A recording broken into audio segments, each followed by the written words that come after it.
Hello. My name is Jacob Miranda, an advanced doctoral student in the experimental psychology program here at the University of Alabama, where I have a concentration in social psychology. And I'm Cassie Witt, a pedagogical assistant professor in the Department of Psychology at Western Kentucky University. Together, we are the hosts of Corrupting the Youth, a podcast about the teaching of psychology. If you love psychology, education, or both, then this is the podcast for you.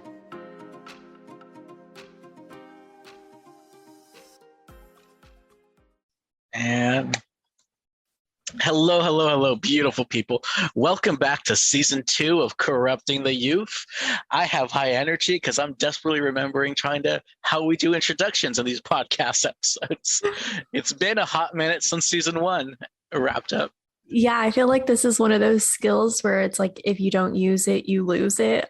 I feel a little out of my element again recording. Oh God, I'm going to feel out of my element editing again. I'm like, how do I do this again?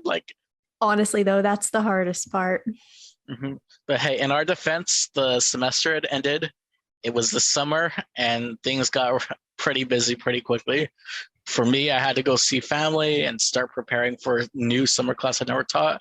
And for you, you had a freaking place to move to and a job that you're basically starting. Yeah, I defended my dissertation and passed. And then I moved in the same week and have started working for my new job. So it's been a whole whirlwind of activities this summer. I know that you've talked to me outside of this where it's like, they've kind of hit you up about hey, do you want to leave this club? Hey, do you want to leave this and that and the other? And I feel like that kind of comes with the territory. Because you're leading a psychi club or just a general psychology? Yeah, so club? I am co-sponsoring or co-leading with another faculty member, the psychology club here at WKU. I'm really excited about it. I've already been in touch with the president of the club, and they seem really excited about getting started in the fall. So I'm excited too. Nice. And have you been a president of a club before? Is this entirely new experience and you're kind of learning along with them? Or do you already have a vision of how you want this to go? How fresh is this experience for you? I was an officer in my own psychology club, psychi chapter when I was an undergraduate student, but that was a long time ago. And so I think getting back into the swing of things is going to be a fun experience. But I feel like I'm also a little out of touch because I wasn't really too involved with undergraduate clubs as a graduate student. I mentored undergrads in our research lab, but as far as advising a club or something, it's a totally new experience for me. No, I definitely concur. It's just I always envied those undergrads who are just top notch, just involved in everything and just doing the most. And I was just wow, I wish I had that energy. I know. Yeah. Well, as part of my first year at my job, I'm not required to do any service, but they presented this opportunity with me. And I was I feel like this is such an easy way to get to know undergrads, or at least the most active undergrads in the department. So I think it will be a good experience. Good way to kind of get a pulse or a feel at WKU, right? Yeah. And just kind of be what is the climate here? How interested are people? Are undergrad psych majors really wanting more? Are they content? Yeah. So all that jazz. Yeah. I also need to start, I guess, recruiting undergrads for my lab, which is super exciting. I still have to come up with a name for it. If anybody has any suggestions, let me know. All right. Well, if you're opening it up to suggestions and what words must it have, no matter what the acronym is, I have no idea. I want to come up with epistemic. An E has to be in there somewhere. There has to be an E there, and I'm thinking an M for metascience. Maybe have W for wit somewhere in there. Wit, no? Yeah, that's a contender. An R maybe for reproducibility. So we have W, E, M, and R. It could be an O. Throw another vowel in there, something open science. I'll leave it up to. I am definitely not the creative person. Yeah, I'm not really sure. Like, how do people do this? I feel like there's like acronym generators, right? Like you can Google that and just be like, type in these 5 words, and we'll give you some Yeah, suggestions. that could be an option. I just know I want to steer clear of S's and P's because I feel like there's so many acronyms within like social psychology where it's just like S's and P's. SPPS, Well, SPSP. I am constantly saying either SPSS, like the stat software, wrong because I'll say SPSP or like I'll mess SPSP up and say SPSS. It's a hot alphabet soup of Yes. S's and P's. Yeah. So no word of science in And there. then No. there's like triple SP, like the Society of Southeastern Social Psychologists. So there's SSSP. Oh, that's gonna be interesting. Are you going to be getting involved in more like regional conferences as well, or are you going to try to stick to like the big name ones now that you've kind Um, of? I think I'll probably get involved in some smaller regional ones. Like when I was a student and like an undergraduate student at Eastern Kentucky University, I presented at Triple SP, and then like there's like a Kentucky Psychological Association where like students like they encourage undergraduate students to present at like that local conference. So like these are all ones like I'm kind of That sounds fortunately fun. Yeah. familiar with. Yeah. So Yeah, I was thinking the same when I was in Texas. And like SWAPA, the mhm. Southwestern Psychological Association, Yeah. was a regional one that was Yeah. pretty popular. Yeah. Yeah, I totally love that. Of like, if and when, hopefully, I can get a decent job. Like, just finding the original ones, and like, not everything has to be an R1 drastic multi-level model thing from someone who's 18 years old and probably is already struggling to get the p-value. And it's like baby Yeah. steps. It's okay. Like we can have like lower stakes and do good science. And like, And traveling to conferences, especially like big international national ones, is just so expensive. So it's like to be able to like get that conference experience maybe on a smaller scale, like as an instructor or even like as an undergraduate student, like thinking about those that I'll work with, like it's still really valuable and fun. yeah, I definitely relate to. I can play one anytime it's outside of the USA, but like I now have a slight, not complete, but a very, very slight understanding and definitely a lot of empathy for like international scholars. Oh, Like yeah. everything's in the like US, and it's just like, well, I don't want to pay money and fly out. Like that's expensive to fly out to Georgia. And Yeah. I'm like, I live a couple states over, and I'm like, yeah, it's very expensive to even go there. I'm wondering too if like the future of academic conferences is going to shift to this kind of like hybrid format, which was something that really started in the wake of COVID. But now I think a lot of conferences, or at least the ones I've been looking at potentially attending this upcoming academic year, are offering hybrid formats. So you can like go online or you can go in person. Yeah, I mean, I know like SPSP, right? The Social Psychology and Personality Science Conference. Mm-hmm. They've been kind of trying to dabble with hybrid, even in the most recent, like it was 2022, I think, right? It was like in the spring or earlier that we went to. In Yeah. February, yeah. Yeah, in February.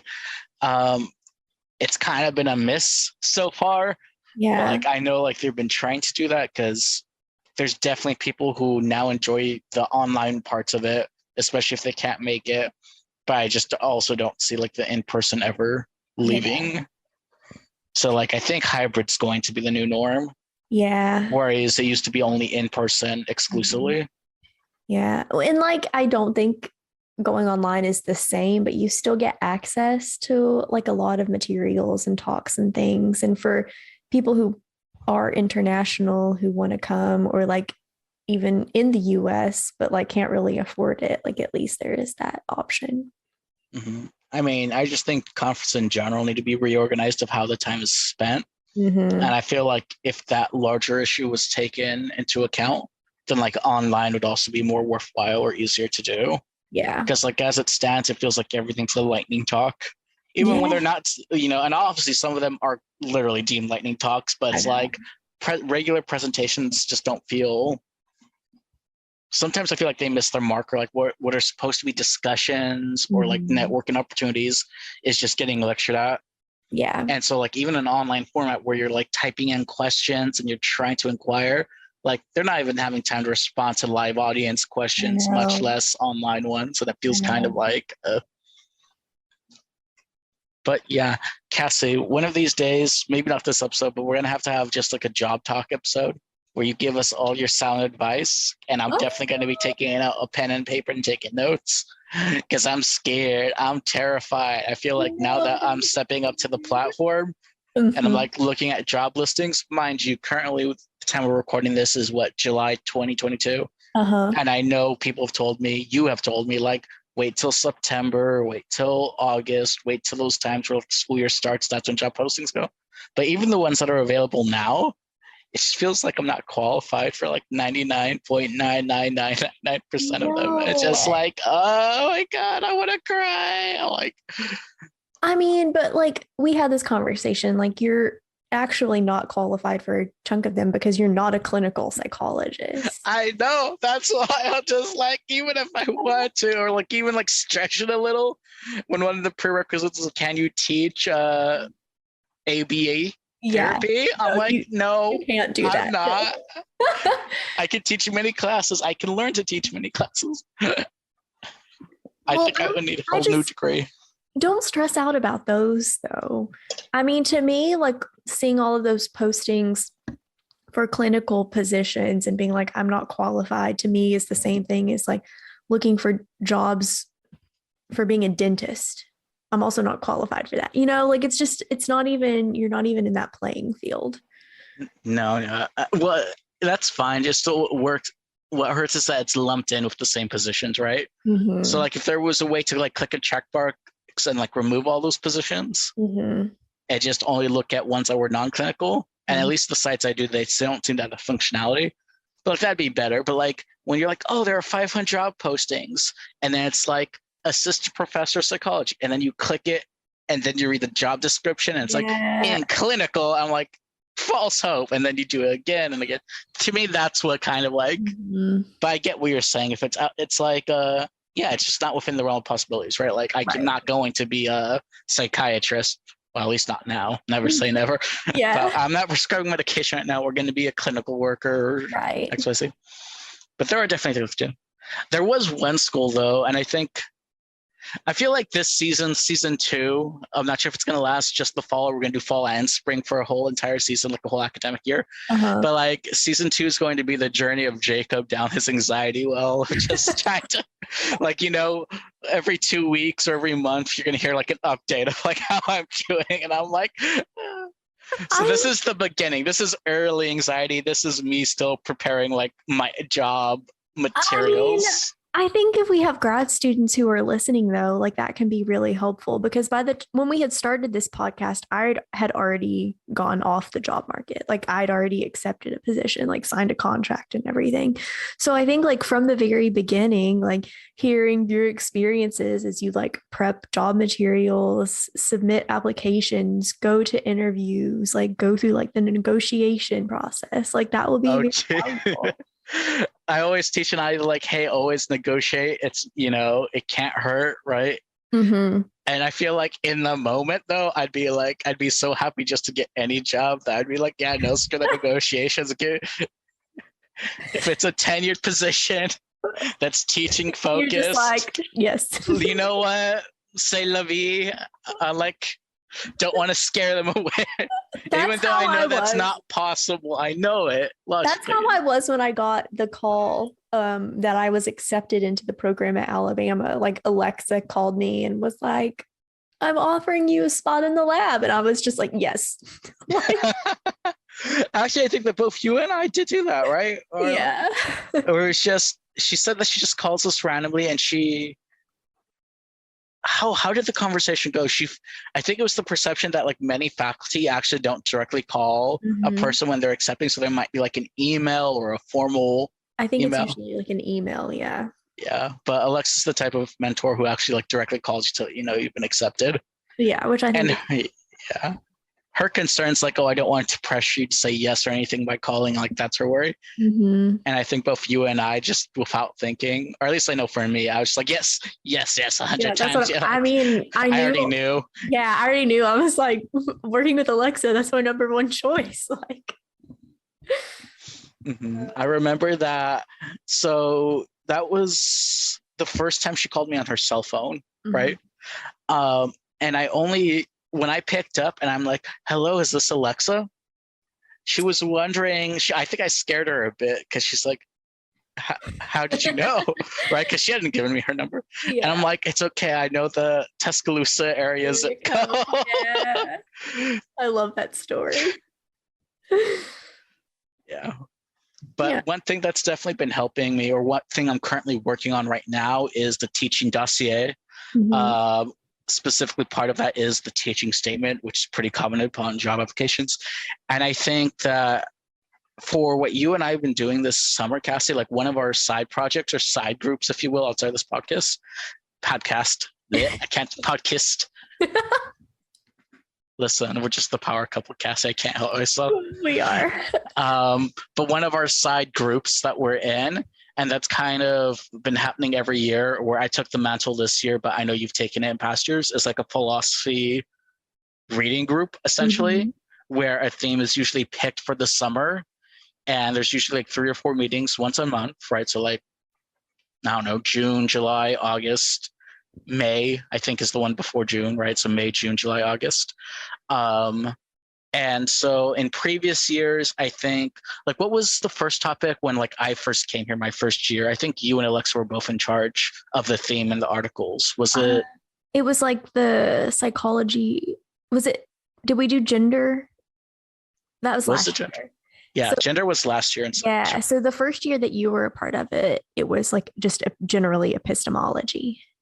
And then, that's true. Yeah, it was like very philosophical, and like there's people from like, because we had people from what I think one was from poli sci, so I could be wrong. We had a couple philosophy faculty. We had a communications faculty, I think. Yep. Some clinical folks. So outside of our experimental program, we had some people like Dr. Lynn Snow. I think she's a regular. Yeah, she's a regular. And I'm bringing that up because for 2022, the theme was education and pedagogy. Yeah. And so like we've been reading, and in fact, this is July. So this is our 3rd out of the 4 meetings. And we assigned, and we're actually going to meet with them later today. So we're going to double dip a little bit for this recording and talk about the reading we had assigned to the group. And it was a book by Bell Hooks, right? Teaching to Transgress. Teaching to Transgress. Yeah, Bell Hooks, one of my favorite Kentuckians. Oh, is she a Kentuckian? I did not know that. Yep, she was born in Kentucky, and she was a faculty member at Berea College in Berea, Kentucky. I like how you moved up your glasses when you said that, just for you to, like an anime character. Yeah. Kentucky pride. Kentucky proud. I'm just like looking at my fridge when I visited you and your family in Kentucky, and there's like that little pink heart with the unicorn on it. Yeah, I think it's like Kentucky is so gay. Yeah, I have that on my fridge too. So yeah, I keep it. I have that Kentuckian pride. Yeah. Listen, if one of those jobs opens up in Kentucky, you and I, you can't get rid of me. I'm just gonna be like a little kid following you. We are such a power couple though. Like. Imagine us staying in proximity. It'd be fun for me. I think it'd be a headache for you. It'd be like, damn it. I went to another state. I went back to my home state and he found me. I think he would like it here. I'm gonna keep my fingers crossed. You never know what could happen. Listen, I'd consider it. I don't want to say the places I'm not considering, because eventually those places might offer me a job. Yeah, you never know. And this episode's gonna like come on me. It's like, so you never wanted to live in our state, huh? But like, listen, I'm going everywhere from like Alaska to what's the last alphabet in the word? It's like Wisconsin, Wyoming. There you go. Yeah. WY. So throughout the whole alphabet, internationally, hey Japan, hey UK. I'm not sure if you're looking internationally, but yeah, I don't think I applied for any jobs outside of the US. Maybe one in Canada. Yeah. One in Canada, I'd be down for Canada. Yeah. Get that universal health care. Yeah, that would be nice. I was recently listening, or no, I'm going to get distracted going to another side. The whole reason, though, is because I wanted to talk or spend today's episode on teaching to transgress. And so we could start from a couple of different ideas, but essentially one of our earlier readings before Bell Hooks was a guy named, how do you pronounce his name? I think it was, I think it was what, Paulo Freire? Yes, it's Friere. Freire. So Paulo Freire, who's a Brazilian pedagogical thinker and someone who inspired Bell Hooks. Yeah. One of his readings was essentially like critical pedagogy or teaching. Pedagogy of the oppressed. Pedagogy of the oppressed, in which he argued that pedagogy and education is like liberation, right? But it's a certain form of liberation where both the oppressor and the oppressed themselves help one another simultaneously. Right. And the only path through liberation. So again, trying to deal with colonialized issues, trying to think of like a very male-dominated, white, like a dominant culture perspective, a very Western perspective. Right. It's instead of just the oppressed revolting and thinking that they know best, as well as just the oppressors thinking that they know best. It actually takes like a collaborative work of like, you need people from both camps to acknowledge like, hey, we are equal. We are like human beings. We're individuals. We're free. And currently the system is not set up that way. Right. And we need to work together to, one, acknowledge our own biases and our own contributions to the system, specifically more from the oppressor end, and how we can basically learn from one another. And so with that background, Bell Hooks basically cites Freire quite a bit and basically expands upon his work in what she might call transformational pedagogy. Yep. Or basically her goal of education is teaching to transgress. The purpose of education is that it's supposed to help us be free or to find freedom. And I think in many ways that means like the point of education is to help individuals become self-actualized so that they can like fight against societal norms or like fight against the reinforcement of racist stereotypes. Yeah, I would agree with that. I know when she talked about self-actualization, which she does a bit, at least how I interpret it was usually in the frame of the teacher, basically saying that teachers themselves lack self-actualization.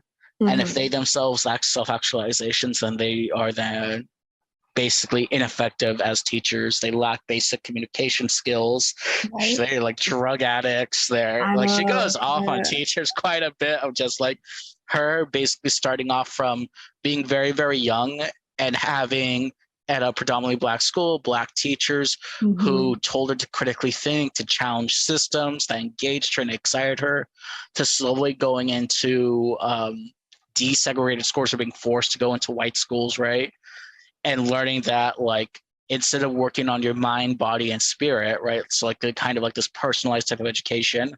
White education is more about the banking system, which I think Freire uses, right? Yeah, the banking system. So you want to talk a little bit about that banking system, Cassie? Well, it's just like such a big theme in teaching to transgress, where she essentially is saying like the banking system or the banking model of education is this idea that students are essentially like these empty containers and they're simply supposed to sit in the classroom, consume information that their instructors throw at them, and then regurgitate it. Like that, according to this banking model, is what education is. When Hooks is saying that, no, we need to be more critical with our pedagogy, right? We need to look at learning as a form of liberation. Yeah, those words come up quite a bit, learning as liberation. Yeah. And I feel like that resonated with me because I think that's something you and I have talked about without having the term banking system. So it's always cool to kind of see like ideas or people even a decade, 2 decades, 3 decades ago, right? And again, Bell Hooks isn't that old, but like just her Freire talking about like education should not be about memorizing facts, depositing these random facts into a person, and then learning is when you can go into your piggy bank and pull out that random fact and vomit all over it, right? Yeah. Basically, like have intellectual diarrhea and just like shit all the facts out and be like, oh my god, I learned. Like that's not really. Yeah. And one thing that I love like about Bell Hooks so much is that she writes, and she's clearly an academic and intellectual, but like within like this sort of like philosophical framework or these arguments she is making, like she's so good at like interweaving personal narrative. So like sharing these like anecdotes and like stories about herself and her own experiences that make it easier to like resonate, I think. So she like talks about in Teaching to Transgress, like some of her own experiences as a student and how like she loved school so much. And it was like where she says like it was a place where she could like reinvent herself and like discover herself through different ideas. And I think like education should be that. Like students should be excited about school, about education, because it helps them learn how to like view the world or like understand themselves, not just like you said, like this regurgitation of facts. No, definitely. And I think one that basically is, I see that as her attempt to practice what she preaches, right? Because later on she'll talk about how one way to, well, how I took what teaching to transgress meant, or what the goal was. And I got this from like a page 7. So if anyone ever gets the book, but this idea that it's to teach with a desire to encourage excitement again in the classroom, and not just excitement about the knowledge topic. So like not that particular topic alone, but excitement in general about the learning process as a whole. Yeah. And basically there's this really good quote. I don't have it in front of me, so I might butcher it. So forgive me if I don't say the page number, but basically she's saying that we have like an education crisis where teachers don't want to teach and students don't want to learn. And she's like, that's the time in a period where like you have a bunch of professors who just like don't want to be there. You have students who are like, I'm just here for my degree. And to her, how she phrases it, is a crisis. And so one way that she says to transgress, to teach with transgression, is using personal anecdotes and making oneself vulnerable, right? If you're expecting students to build a community, right, to have this honest, open discussions, these critical discussions about the topics, and tie it in with the real life, you basically have to build rapport, right? You have to build a community of respect. And she basically says the teacher has to be the first one to demonstrate, right? You can't expect students to do something that you wouldn't do yourself.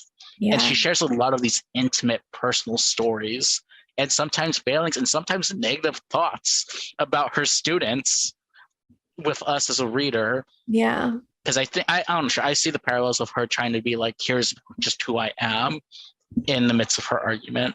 Which, I think that reading Teaching to Transgress feels so validating for me, because these are really things that you and I talk about all of the time. Like, I know we have said in multiple episodes, like the importance of like humanizing yourself for your students, or like creating community, or even like being vulnerable with your students. And it really just is. It's just so nice to hear like the Bell Hooks talk about those things too. For me, it's always validating about like, sometimes, when you're having like a bad day teaching and you just get really frustrated and you're like, oh my God, what am I doing? Are the students even getting something? They don't seem to care at all. Or like even some students who might like resist certain like new pedagogical attempts, and basically anything that's not just a straight up being lectured at. Sometimes students can be resistant to that. And she has this quote where it says, I have found throughout the years that many of my students who bitch endlessly while they take my class contact me at a later date to talk about how much that experience meant to them and how much they learned.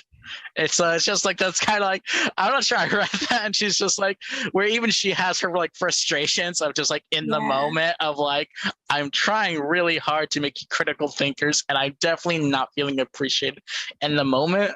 But she'll talk about how one of her biggest milestones as a teacher is that desire, that secret desire that all teachers have of wanting to be liked and appreciated and inspiring, that sometimes that's not always up front and center, and it's not always going to happen during the semester that you're teaching. And you really shouldn't be teaching to transgress. You shouldn't be teaching for excitement. You shouldn't be teaching these skills for that motivation. Right. But she was very open about like how it took her time, because she still obviously had that desire to want to be liked and to be appreciated. Mhm. And that's something I was just like, oh yeah, I definitely felt there, where like sometimes students are complaining, I'm like, listen, I'm trying to help you right now. Like, I Yeah. know right now it doesn't seem like it, but I really am trying. Yeah. It really is such a, I don't even know if it's like a secret motivation for me. Like I'm very upfront. Like I want my students to like me. And it is difficult in the moment to like overcome that. Mm-hmm. Especially like when you're teaching, just kind of getting like the blank stares, like Yes. Yes. Mhm. As she talks about like her education journey, what I find interesting though, it's because she actually started off with her talking about the time, like the week before she was going to get tenure, Mm-hmm. and how she was having these dreams of, I forget if it was drowning, it was part of it, but also just outright dying. Right. And a lot of people might assume that she's having these kind of fears or these nightmares because out of a fear of not getting tenure. Mm-hmm. And she actually says it's quite the opposite. This is what I'm fearing that what happens if I do get accepted as tenure. Right. And then she fast forwards a week and she's like, I just perceived it. And all I feel is this empty void, this depression that's filling me up, because I feel like academia is a prison of sorts that's going to like stifle me and drown me and not liberate me. Yeah. And then kind of like going, that's how she starts off the chapter 1. And then she starts talking about how as she moved away from high school and like 10 of these white schools, and she started going to undergrad and then eventually graduate school, I think that's kind of how she describes her journey of why she dreads it, where you basically have, I think she said, like emotionally stunted professors who have no communication skills. Listen. She straight up drags the academy. Like academia, like she drags it, as she probably rightfully should, you know? She pulls no punches. I'm pretty sure she did say like emotionally stunted professors. Mm-hmm. That lack basic communication skills. Yeah. Yeah. She had like a whole section where she was like, this is what made them bad, where she was like, they lacked basic communication skills. They weren't self-actualized. They often used the classroom to enact rituals of control that were about domination and the unjust exercise of power. Mm-hmm. And she talks about this idea that many professors in higher education use their classrooms as like, I think she calls them like as their mini kingdoms. I have that quote too. Yeah, where they just like create all of these rules and then their class is about making students obey, you know? Which I think is interesting even up to graduate school. Like I felt like, or at least through her description, I felt like it got progressively worse the higher the education or the degree that she was pursuing. Yeah. Which is like, damn. I mean, something else that really resonated with me in teaching to transgress too, at least in the sections that we read, is like she sort of touches on this idea of the incentive system in academia, which we have an episode about as well. And she talks about how in academia, teaching just isn't valued enough. Like she says at one point, like teaching is seen as this dull, like less valuable part of what it means to be an academic. And I think that's what has really led to that crisis that you mentioned earlier, where students don't want to learn, teachers don't want to teach. It's because teaching isn't valued in the way that it probably should be. And speaking of just like larger issues at play, I kind of want to return to the topic, which again, I think is like a pivotal topic for her, is this idea of teacher self-actualization. Mm-hmm. So basically she argues that well-being, so unlike feminist perspectives on pedagogy or even Freire's perspective of critical pedagogy, what she found lacking in both of them is that they focus on like how the mind should work, but no one really focused on the individual, the teacher's own well-being. I forget the name, but she quotes this Vietnamese Buddhist who talks about teacher as a healer. But you can't heal other. It's one of those ideas of like, you can't help other people unless you've kind of worked on yourself first, right? Like you can't heal other people if you yourself are unhealthy. And so like the self-actualization, she mentions how like people in academia want to separate and segregate the private life versus the public life, right? Like who I am at my job is not who I am as a person. What I want to say in public is not what I want to say in private, or Right. vice versa, I should say. And she said that that's an issue that's causing, like, she doesn't say outright mental health issues, but I think that's kind of like what she's going for. It's just that this whole system is so screwed up and people are not caring about themselves. And again, this fascination from self-actualization, that in certain respects, that when you have students open up and tell their own stories and start questioning pedagogy and start questioning authority as it's traditionally done, Mm-hmm. that someone who's not self-actualized actually sees that as even more so a threat. Like, even though that themselves might be a process to help them heal and Yeah. start questioning things in their own lives, there's like almost fear of like, nope, I'm going to shut this down. We're not going to enable this. It's seen as basically like, it's essentially a loss of power, and that loss of power can be scary, right? It's loss of control. Yeah. And to me, that spoke out to me because like it's a very positive psyche vibes with self-actualization of like, what does it mean to be the best version of you, right? Mm-hmm. Like, I think yeah, I think sometimes though, like being like a self-actualized teacher or like attempting to be a self-actualized teacher who teaches to transgress can be kind of exhausting though, especially like when you are like working and teaching in a system where that is not the norm. So it's like students are extremely, I think, resistant to a lot of changes in the classroom or like these types of formats where you're like, I'm trying to educate you to like teach you critical thinking or to like help liberate your mind, you know, like I don't want you to just like memorize a bunch of stuff. And like students aren't used to, I think, an environment where the instructor is like, not an authority figure. I think compassionate teaching is often very exhausting, you know? So, like, this whole idea of like teacher as healer, or as like Hooks describes, like when you're a teacher, you should care about the mind and the soul of your students, you know, and like you're like a caretaker of them. But I think that's exhausting, you know?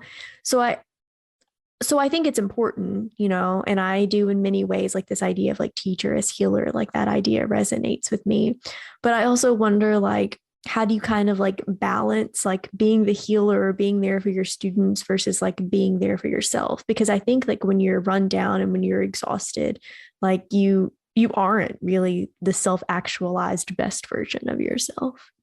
right. And I don't think anyone, at least that I know, would say like that you will ever reach self-actualization, right? Like it's a process of constant like pursuit or a constant journey. So it's never in of itself an end goal.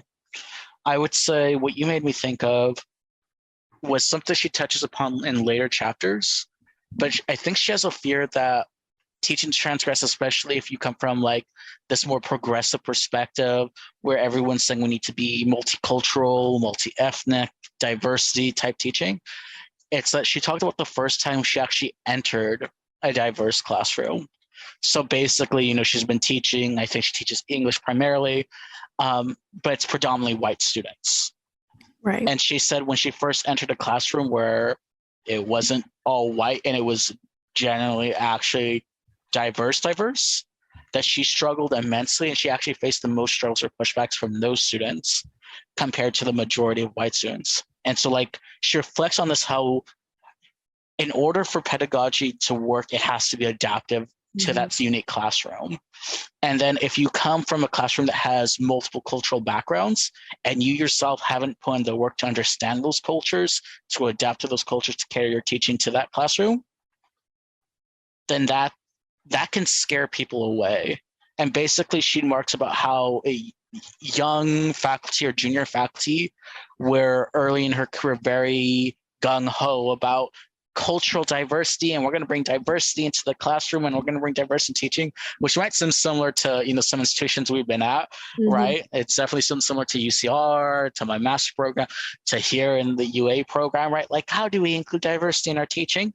And for her, it's always rung hollow because people actually don't want to put in the work, right? Like they like the idea of cultural diversity, but how it often manifests and what she kind of feels reports feeling discouraged by is what that manifests as a professors having like one or two, not even two, just like a single lecture on like race or a single lecture on gender, and it's usually squeezed in at the very end of the semester where it's quickly forgotten and people aren't really paying attention. Yeah. And that's kind of like a token, I don't want to say token, but like token lecture to say like, see, I've included, is this enough to cover cultural diversity? And she even talks about like hating that framework of asking, is this enough? Am I doing enough?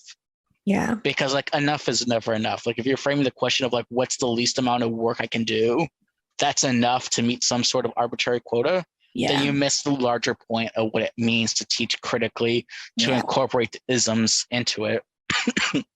So I know you were kind of talking to a point of like, sometimes when instructors try to do this type of process, it can just be emotionally exhausting, which I agree with. But I also, I guess what Sheeman reflected is I'm uncertain how many people actually would be capable of dealing with a truly diverse classroom if they were exposed to it, right? Like here at UA, it's predominantly white students. Like that's not like a secret. It's University of Alabama. Yeah. Versus like if you go to a historically Black college, if you go to a Hispanic serving institution, go to any university in California, right? Where the demographics are all like 15 to 20%, 10 to 15, 20% of all races everywhere. It's like a good even, just like a split around. Like how you teach in Kentucky, would that be necessarily the same as how you teach in California? And I feel like it would be, I don't say more challenging, but like just because you're used to teaching or catering to like one type of student, when you're exposed to completely different types of students, you're like, oh God, are my examples worthwhile? How I relate to them, the activities? I don't anticipate there being a huge difference in like students at Alabama and like students at my institution in Kentucky. But it is something I'm kind of nervous about, like I've prepped classes and like taught classes to like this specific demographic of student. And it's like, what if they're vastly different, Yeah, everything you say, they just look at you with an eyebrow raised. And right? You're like, what? What do you mean? What if they don't like me? Yeah, I wonder if she says she got over that fear, but I feel like that's just such a hard thing to overcome. Or like just getting used to like being disliked.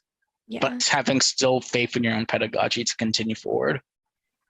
Yeah, having faith in your own pedagogy is something else though.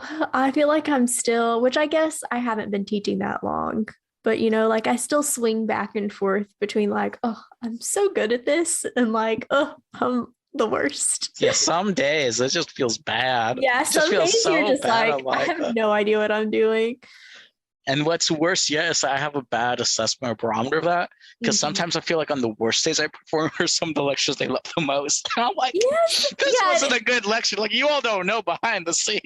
Yeah, it's so funny when that happens. Funny. Definitely not infuriating. Another thing that I felt like really emerged in this book is she particularly, I feel like, targets women's studies professors. And every time she mentions women's studies professors, she always adds a caveat, like in parentheses, which are mostly white women. And she basically says mostly white women, blah, blah, blah. And she talks about like the resistance of something where she would argue is supposed to be the most progressive or the most likely to adopt these principles of teaching to transgress, of getting students excited, of personalizing the classroom, of getting to know them. And she talks about how specifically white feminists in academia are the ones who almost seem like to blockade that fact the most, or like those are her most avid critics. Yeah. And I was kind of like interested on your perspective of that, because I feel like it's not the first time I've heard that from like other readings we've had, where there seems to be like almost a critique of white feminists in particular, where a lot of white feminists and people who are women's studies professors will write about the Black experience or write about a person of color experience without acknowledging like their own whiteness, or like they're kind of afraid to be like, oh, by the way, I'm a white woman who's saying this, and let me very disclose that. And so like I know she talks a little bit later about in the book about like how she's talked to both white women and Black women who are both feminists, and she goes to white feminists and says, how do you feel like the bridge between Black women and white women, like has there been progress on those issues, right? Like are people able to talk? And white feminists would say yes. There's been change, there's been growth. And then she'll talk to Black feminists and says, has relations with white men improved? And they'll say very little to none. Yeah. And what she finds more interestingly is that when she talks to more poor, lower SES white women, so not the academics, not the women's studies professors, but just like your average Jane, that they tend to resonate more with the Black experience and understanding of being oppressed than like a white academic feminist. Yeah. And I just thought that was really interesting because it makes me think of the ivory tower bit, right? Of just like, we're saying we're really caring, we're saying we're trying to relate to the people, but like, it makes me think sometimes of how far, because I come from a very low SES background myself. I had to work several jobs to get my way through undergrad. I got very lucky and I'm very fortunate for the people in my life to be here. But I'm also concerned, I'm not sure if you've ever reached this concern of, regardless of my background, as I'm getting better or more and more advanced education and getting degrees, when is that transition of like, I have to acknowledge like, okay, I have an elite status here, or at the very least I'm an academic elite who might start being out of touch? Or like, have you ever thought about like, that's what it made me think of like, because I would imagine that many of those white feminist professors, to ask them like, if you were to ask them before, and like, do you feel out of touch? Do you feel like you're actually doing good work? They're like, no, I am doing good work. Like these social issues are really passionate and ones that impact me personally, and I want to get involved, right? Like, I don't think they would see themselves as out of touch. But it definitely feels like from Bell Hooks and other Black female academics, like that's a point that they always bring up. It's like, these elites think they're in touch, but they're not. And I worry about that. Hopefully that makes some sense. But like, yeah, no, that makes sense. And I think that, yeah. Like, when am I out of touch, Cassie? I don't know. Or like, I'll go back to my life family and they're like, you don't know how our life works anymore. And I'm like, wait, what?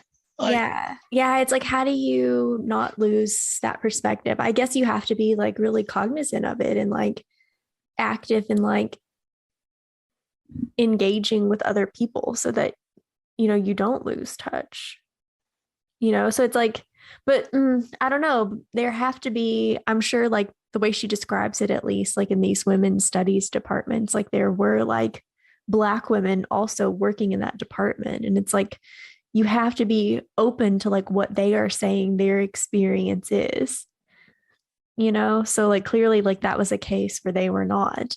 And I'm no like feminist scholar. But I think like traditionally like feminist movements, you know, like I always think about like women's suffrage. the first wave, yeah. Yeah, like in like the early 1900s where it was like women deserve, you know, the right to vote. We deserve, you know, in the United States, like we want to be counted as like full citizens who have these rights. And you know, the 19th Amendment was ratified in 1920. So like women got the right to vote, but they were wealthy white women. Like Black women didn't get the right to vote until 1965. 1965. That's 45 years later. And so I think it is an issue in like the feminist community where like many white feminists like don't think about like the intersectionality of identity, you know? So it's like when they're talking about like women's rights and feminism, like they have white women in mind and they're not thinking about the experiences of Black women or, you know, trans women. You just remind me of something where prior to that first wave, like suffragettes, in the 1800s, there was this woman named Sojourner Truth, who was a Black, I'm not sure she would call herself a feminist because this was like almost pre-feminist, but she was basically saying feminist ideals. And what you remind me of is she gave this very, very famous speech called Anti a Woman. Yep. Right. And I actually played that most recently in my history of psych class, where we had like a modern day or like rendition of it. So I forget who the famous person was, but like they were giving that speech of talking about like, you're saying these women are delicate, that women need to be protected at all costs, can't get dirty. And she's like, but you're just talking about white women in carriages, like, because Black women of the time were beasts of burden, right? Like they were seen as labor. They were seen as, she's like, nobody treats me like this anti-woman. Right? Like no one treats me delicately. No one cares about me. And it's because, you know, a Black Hold on. And I bring that up because I think Bell Hooks, not in this book, but she has like a separate essay, right? Where like that's the starting title as well. It's almost paying homage to that of like anti-woman, black feminism. And I feel like many feminists today, like if you were to ask them where the roots are, maybe many of them, well, hopefully many of them can go back to the suffragettes, right? And not just like the civil rights in the 60s. But like, I'm not sure many would even know about Sojourner Truth and how it's rooted in black feminism and in black womanhood that kind of were the seeds of it all. Yeah. Which makes it kind of sad. Like I try to teach about that, but like, and people are always like, "Oh, what, really?" And I'm like, "Yeah." There's this, as an aside, a fun survey that asked people, "Has the women's rights movement done anything for you?" And like they asked a bunch of women's, right? So like, has feminism done anything for you? And I think 45% said no. And then, so like 45% of women were like, nah, it's done nothing for me. And then of that 55%, I think only 10% mentioned the women's right movement gave us the right to vote, which I'm like, I would assume would be a biggie. Like, you know, it might be like a small thing that people might mention. Goodness. But like, for me, again, maybe this is kind of where a point where I'm out of touch. And what I was learning when I was teaching history systems, it's about a third of my class identifies as feminists, and about half of them. And again, I created a community of respect, so like people were comfortable sharing this. There was no like hostility, but like about half said like I'm actively like I'm not a feminist and do not identify with. Yes. Oh my goodness. And there's some people who don't raise their hands, so I don't know either way. But it's like the image that conveys to what they think a feminist is versus when you actually learn about the historical context of it, vastly different. And I'm like, I was about to ask you though, have you ever asked your classes at UA, like how many of them identify as feminist? Because it's mind blowing. But I think it is just like this misconceptualization of what it means to be a feminist. Like, I think in like this idea that feminists just like hate men and like burn bras in the streets is just like still so pervasive. Like, I don't know like where this came from. Well, there are bad, I don't say maybe not bad faith actors, but there are activists out there, political activists out there who claim the identity of feminist and who actively hold signs that we must kill all men. Yeah. Right. And like, I think that when you think of Fox News or when you think of conservative things, those are the people who get exposed on TV, right? These people who stereotypically have like these bright hair, blue or red hair, right? And these big signs that said death to all men. And they're like, this is what a feminist is.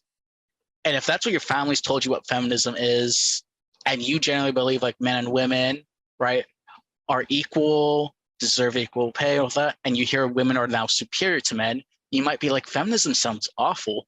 Yeah. And I'm like, historically, like that's by definition, that's not what feminism is. That's not what the progressive ideals are. Like, that's not feminism. Yeah. But like, as soon as I showed the picture of that prominent advocate, they're like, yeah, that's what a feminist is. I'm like, no, it's not. But like, that's what gets called into mind. Yeah. And so like reading about her idea of like, we're taking a feminist perspective, we're taking a critical perspective. I also have to be cognizant of like anyone who might pick up and read this book might have those notions of like what feminism is. And they're like, this, right? And there's almost like a, how do you, because obviously Hooks doesn't explain it that way. But if you're coming in with that mindset, it might be a bit difficult to read, or it might be like confusing to read of like when she's talking about this critical feminist perspective. Yeah, it's like, how do you deconstruct like that misconception about what feminism is referring to? Especially she tends to like use like the terms like feminist thinking, but also just like words like radical. Right. You know, she's like radical pedagogy. It's like, what exactly are you trying to say about Hooks? I think she's trying to say we need to do better. But the status, if it's radical to go against the status quo, then we need to go a bit radical. Yeah. I guess like that is something like to talk about. Like, what does she mean when she says radical pedagogy? Is it just like going against? Like, how do you be a radical teacher? I think it involves a couple of things. I think one is going against the banking system, which is the status quo. I think it involves individualized consideration.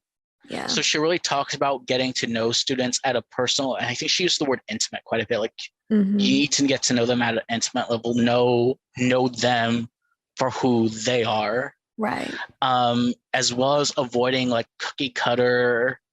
Basically, her idea is flexibility. Yeah. right? Like you as an instructor, if you're coming in with 110% of the lecture concretely planned out about how exactly everything is ready to go and how the class is going to be and what slides are going to happen at what times, and you're not leaving any room for discussion, any room for them to provide input, and then most importantly, adapting to that input, right? And that's where the flexibility comes in. Yeah. If you've already kind of have a roadmap that's concrete about like how the lecture is going to go, that's not radical. That's you still wanting to be in control rather than having an authentic conversation when people are trying to tie it to their real lives. Yeah. I do think that makes me think though, she also at one point in Teaching to Transgress, like has a discussion about how teaching is a performative act. Oh yeah, I saw that. I thought of you when I read that because I know that stood out. Yeah, which is like something that I say all the time, and think about all the time. But it's like there is, I think, like sort of this opposition between like thinking about like teaching as a performative act, but then like also engaging in this authentic kind of teaching where it's like if you're being performative, how are you like simultaneously being authentic? So it's like kind of like balancing like this role between like being an entertainer but also being like a healer. Right. I think she mentioned that on page 11, where I like how she phrases it. It's how she sees performative. It's this idea that if it helps with the framework that your students are an audience, that any good performer has to engage their audience and cater to that specific audience. So for example, you have a class at UA versus a class at WKU. Right. Those are two unique audiences that you need to cater to. And she basically writes where teachers are not a spectacle, but we're a catalyst that calls everyone to become more and more engaged, to become active participants in learning.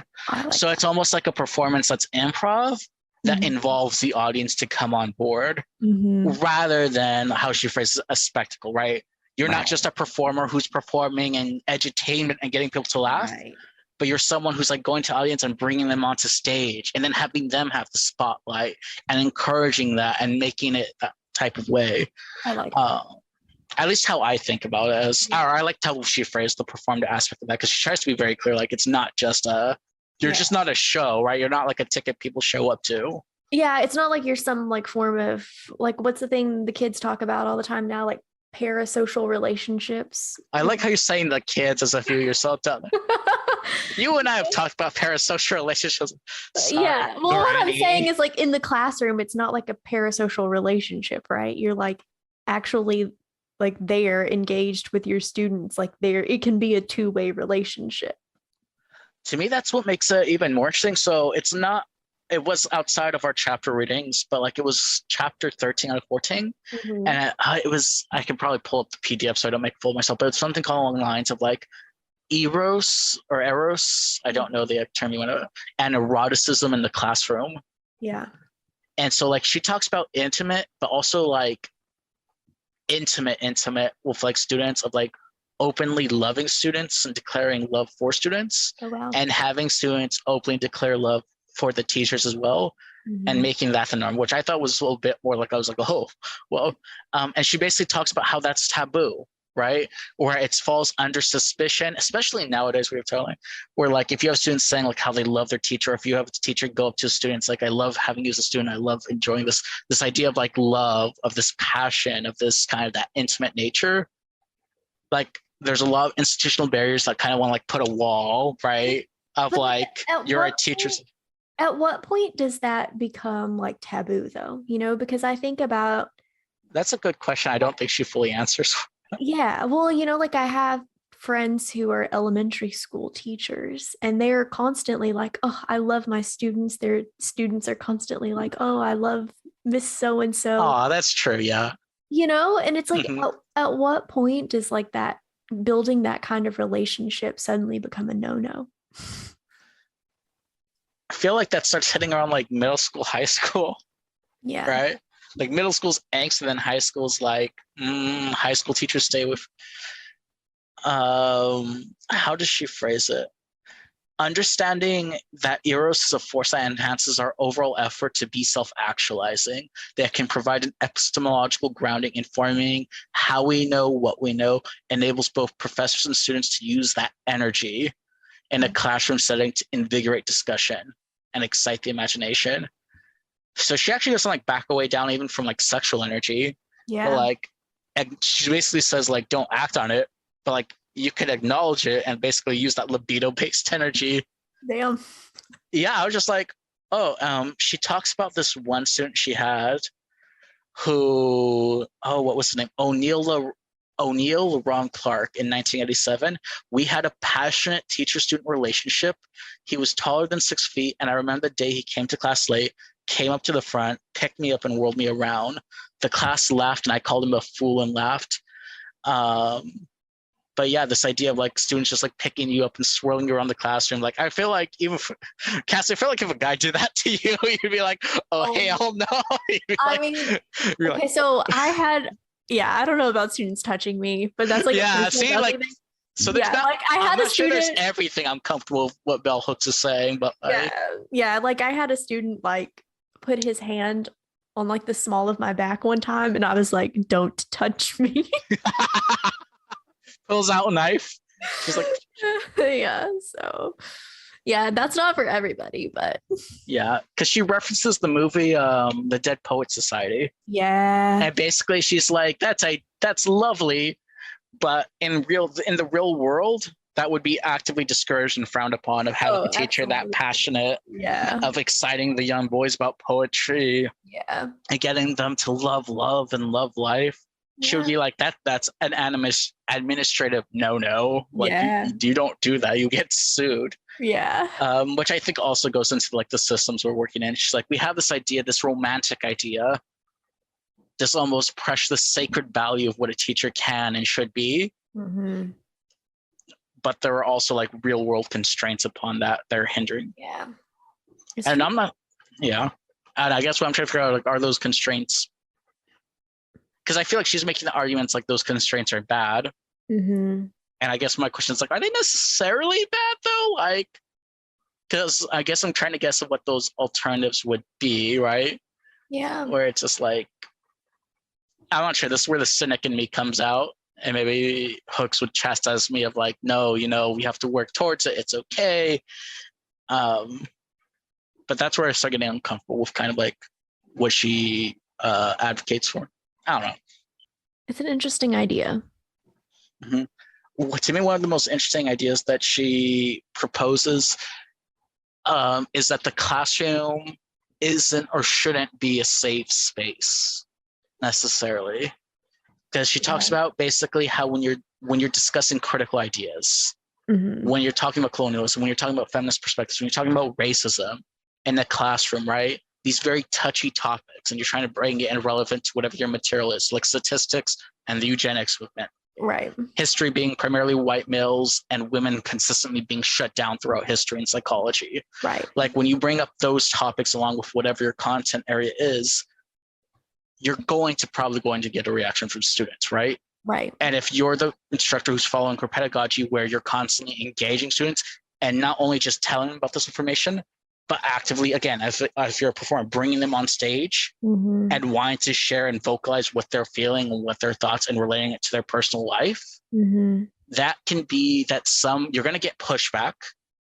You might get some people who say some critical things in a negative sense, right? And there might be antagonism. Right. And so this idea that if you're feeling uncomfortable in the classroom, or you might not necessarily be feeling safe, that's not a bad thing. That's part of the learning process.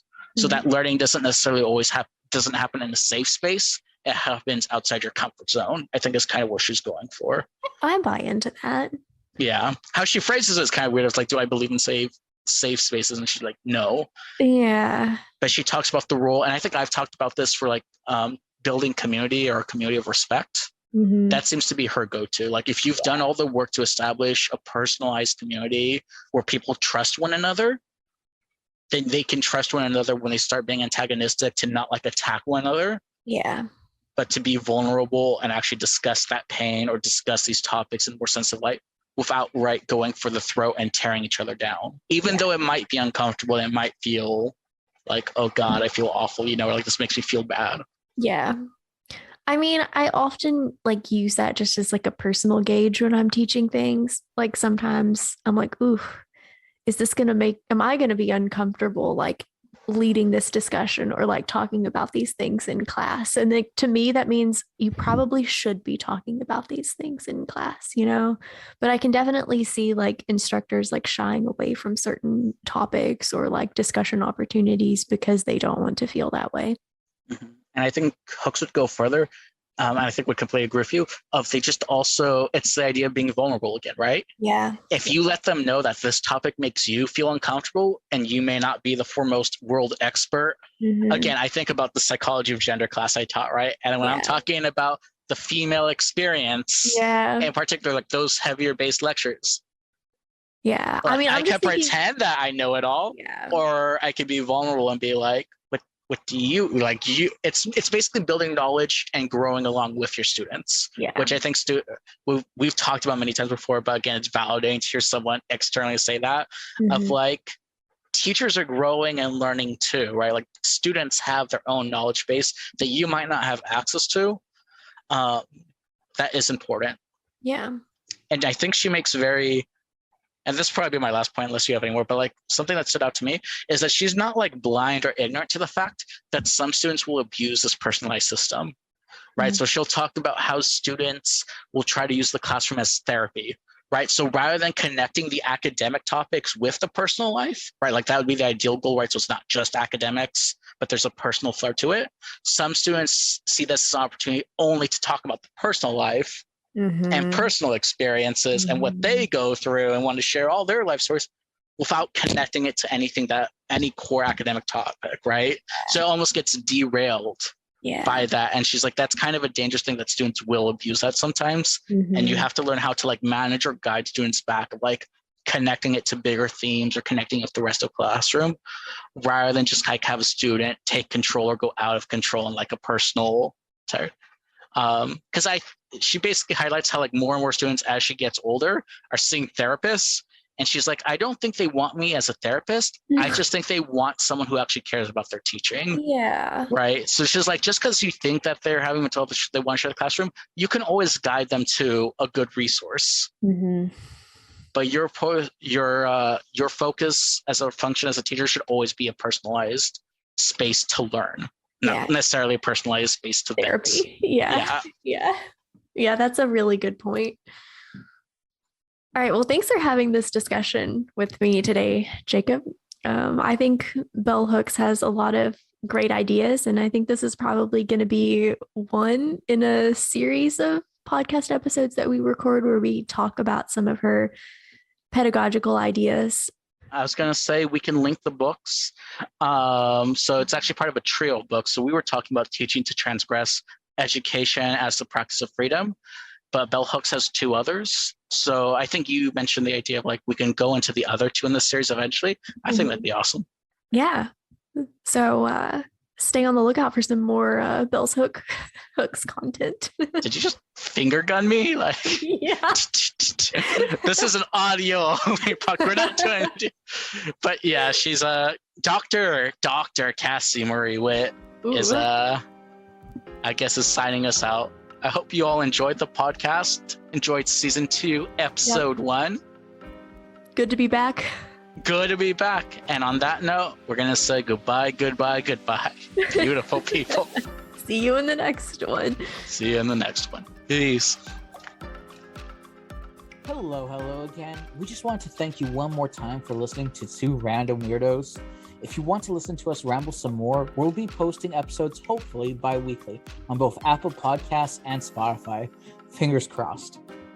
If you want to get in touch with us, we can be found on Twitter and Instagram with the handle @CorruptYouthPod. Or feel free to email us at corruptingtheyouthpod@gmail.com.